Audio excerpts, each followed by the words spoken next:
Well, hello there and welcome to Travels with Geordie. If this is your first visit, my name is Peter Knowles and I live on this classic Edwin Monk design motor cruiser here in Victoria, British Columbia, along with the loving memory of my pup Geordie, whom the boat is now named after. Anyway, we're working on it pretty hard to get ready for some pretty ambitious cruising. If that's the sort of thing that you might find interesting, please consider sticking around and subscribing. Love to have you.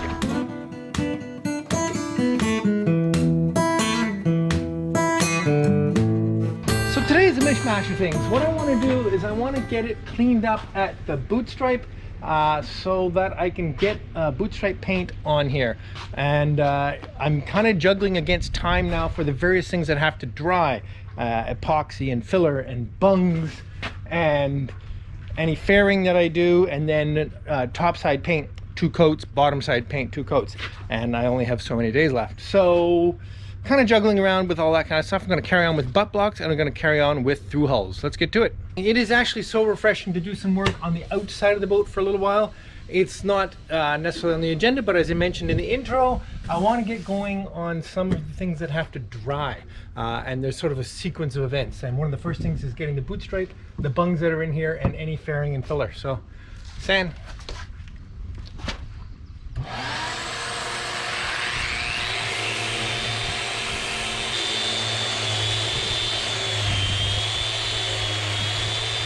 All right, so through hulls. These are the 3 through hulls I'm going to retain, and it actually worked out very, very well. This one way over here will be the depth sounder, and so I've cleaned up the hole, and that'll go in there. And the other 2 are going to be my raw water intake pickups. Now I bought the long through hulls. I'll have to cut them short because I want to put them through a big block, and you don't get enough in the short one. So these 2 through hulls will go basically like that and like that, on blocks of course, and controllable, easy access. One of them will be for the engine and the other will be for all the other consumers. I think I've told you all this before. In other words, wash down, water maker, refrigeration, who knows. So I'm really pleased about that. Now there's some complications to the way these go on, and we'll discuss that in a little bit. But what we got to start with in all 3 cases is a support block. And so I've cut some chunks of mahogany to go in these various spots, and they'll go this way. Oops, sorry about that. And this way, and I'll trim them to fit, and I'll put a few screws in from this side to hold them, and I'm going to bed them. And then I'll re-drill the holes in the other direction for the actual hole. There you go. And just use this to scribe this side of it about there.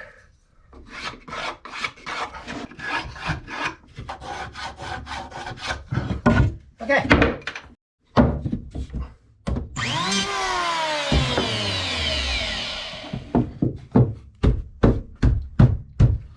Beauty.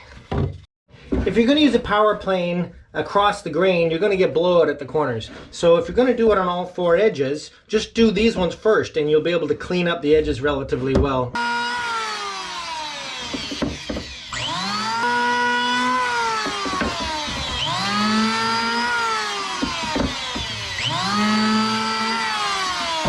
There we go, looking pretty. Don't forget to put a big healthy chamfer on the back side against the frames as well. Let's keep at it. This is why I'll never be a shipwright. Yes, indeed, I forgot the floor. Anyway, all retrimmed and all fitting nice and neat. Okay, time to drill some holes. But first I need to secure with some screws.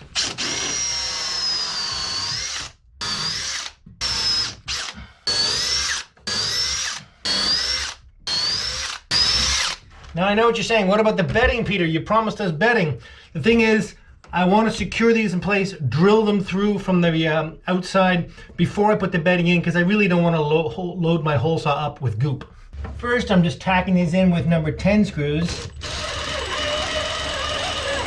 so I don't overly enlarge the holes, and then when it's all said and done and I screw it down properly, I'll be using number 12s. There we go.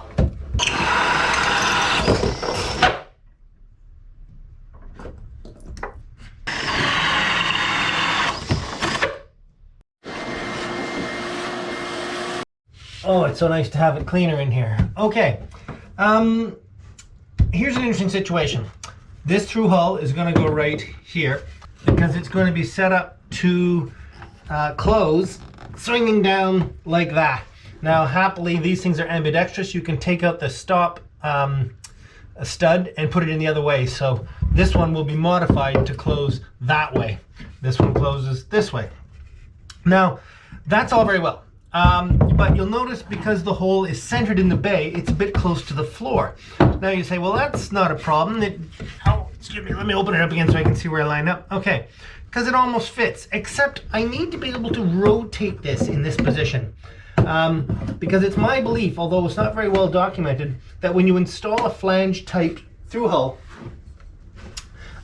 Seacock, the through hull is already sticking through from below. It's already bedded. It's already got all its goop all over it, and you don't want to be spinning that from below, screwing it up into this, because you'll disturb all that bedding. I really believe that this has to be held in place from below, and you have to screw down the flange from above.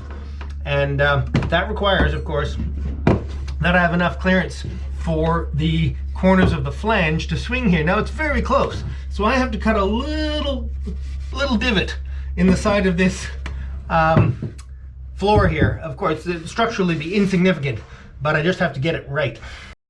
I realized you couldn't quite see what I was talking about. So here it is in here, and it'll have to rotate, and it'll just needs about 1/4 of an inch of clearance into this floor. So I'm just going to mark a line perpendicular to here, roughly where that's got to be cut. We'll do it again on the other side because we're going to have to do both sides. And I'm going to cut a small divot out of this all the way up, or most of the way up. Now I don't have to go all the way to the bottom, I only have to go to the pencil line, which gives me a little bit of extra structure. Okay, so how am I going to do that, you say? Like this.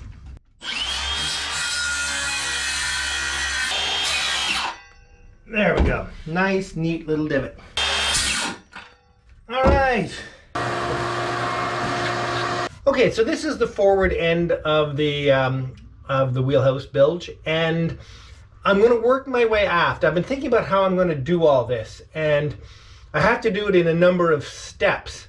And I want to make my way aft from here and do everything as I go past it, basically. It's all butt blocks and reinstalling stuff.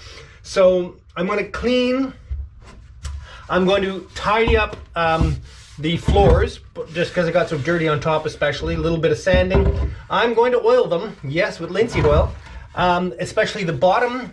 And then once the oil dries a little bit, I'm going to bed them in 291, mostly to ease the various pressure points, and then I'm going to fasten them, and then I'll fasten them through from the bottom and a little more securely here. So it does mean as I move aft, I have to do everything as I pass it. And I don't know if you can see over here, there's a butt block I have to install. So that's the next project, and let's get to it. Whoa, sorry about that.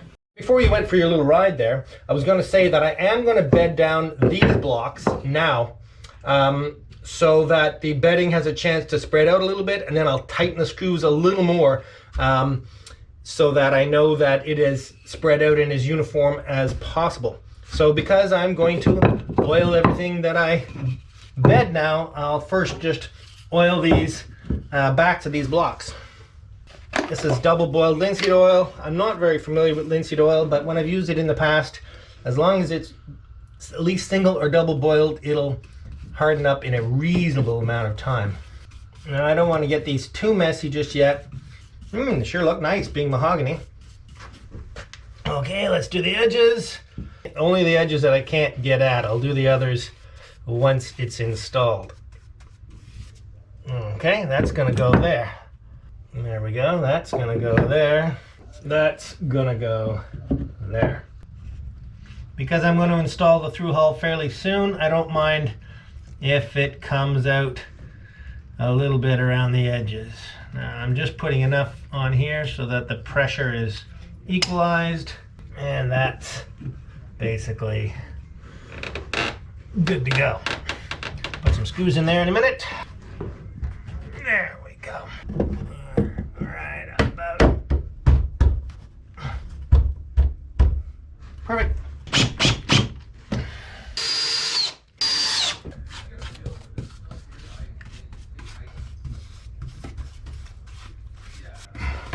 Nice. Pretty that it's in the sunshine. Okay, now this is relatively stressful. These are the actual through hulls, and I had to buy long ones so that I could get them long enough to go through the blocks and up into the Seacock. But of course they have to be cut at exactly the right measurement, because if it bottoms out in the Seacock, it'll never be tight, and if you don't have enough threads in the Seacock, it won't be strong. Anyway, I've determined it needs 3.5 inches. Let me get on that. I'm going to employ the put the nut behind the cut technique, and besides cleaning it up with the grinder, pulling the nut back off will guarantee that it'll thread up into the Seacock. Actually, I've had an even better idea. I'm just going to put the nut on backwards, and then it will create a flange that I can run the grinder against to make sure it is uniform all the way around. And I have a further trick which I'm going to try. All right then, and to keep the nut from spinning too much, I've lined the through hull with tape, and then that'll sort of jam it where I want to leave it at 3.5 inches. That's even if I can get it to that. Too smart for my own good. 2 3/4. I got some work to do. Talk to you later. Okay, so I've got it set and it's jammed, and it gives the added advantage that it will roll neat and tidy. Of course, safety glasses.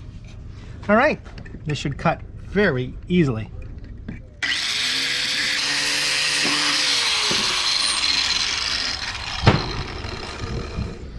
Well, I'm not sure that was elegant, but it worked. How hot is that?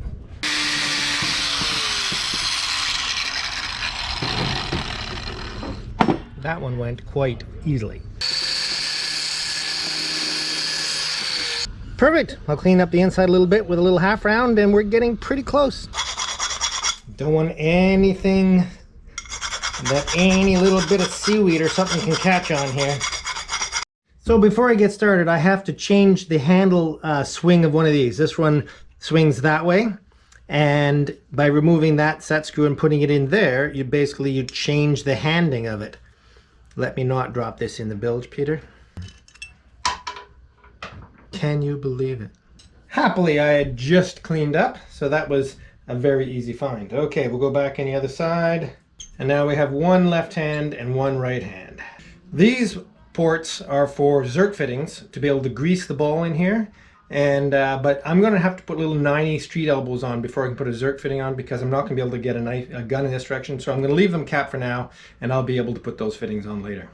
Okay. All right, well, I'm going to start with the transducer, and I'll load it up with 291. And when I get outside, I'll get a glove and spread it around a little more, get a little more uniform. Woohoo! See you in a minute. Okay, folks, well, this is annoying. I didn't measure the length of the through hull for the depth sounder, and it wasn't long enough to come up through the butt block. You think it is, except it's got to have a nut, and it's got to have the nut at the top of the that holds the actual sender in. So there's no way that was going to work. So I've had to pull up the block. Lloyd is on the other side, holding it up. Thank you very much, Lloyd. You're welcome. And get that off. So this takes a washer and a nut.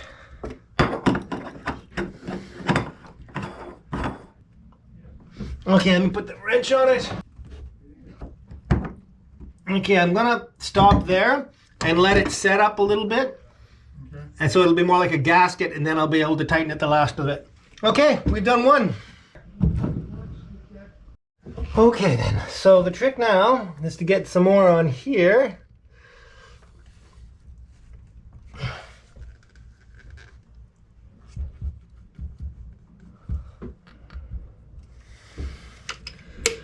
And again, Lloyd is outside doing his magic. And the other trick is to make sure I put the one on that's opening in the right direction. So this one's opening this way. So on it goes. On it goes. Now, I very much believe the way we're doing this is that it's essential to wind down the through hull onto the Seacock onto the through hull rather than the other way around, because that would disturb the bedding compound way too much. Okay, down and down and down, making a nice mess. Now the thing is, where are we going to land? I want to land at the right spot, obviously.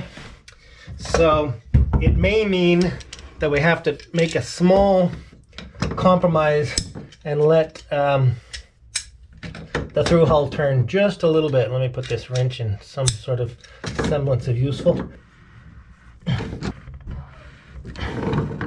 I hope I can do another half turn. Okay, it's just gonna work out great, I think. Because I want it to end up right at 90 degrees. One more right up out there. Awesome. Got it? We're done. Whew. Clean up all this little mess. All right, so you can see that now I will drill these out and lag bolt these into the butt block only. On a fiberglass boat, you would bolt these through to the outside, but I don't believe that's required or even a very good idea on a wooden boat. Although I'm sure there will be those who question that. Beauty. Okay. More bedding here.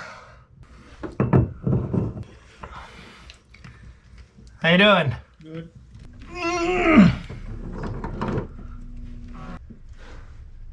Okay, right there. Whew. Beauty. Awesome, awesome, awesome.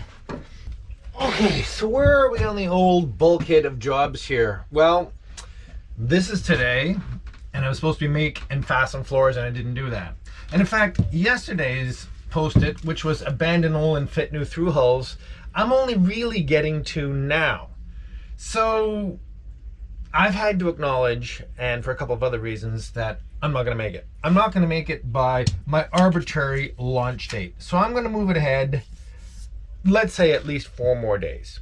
At which point, I won't be able to catch up with the Classic Yacht Association cruise, but I will be able to get everything I want to get done on the boat properly. And arbitrary deadlines aren't all that good an idea, I know, although it sort of worked for parts of my life. Anyway, that's not to say I'm not even sure it's going to be 4 days. It'll be whatever it takes, hopefully somewhere around then.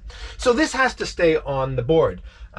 So I'm going to put it back up, actually, and reconfigure what the days are and give myself 4 more days down here to get done all the extra things that I don't seem to be getting done on time as it is. Okay, so some of these little jobs are going to have to be rearranged, and probably by the time I spend the day rejigging my agenda, this will change a little bit, but I'll let you know about how that goes. See you tomorrow.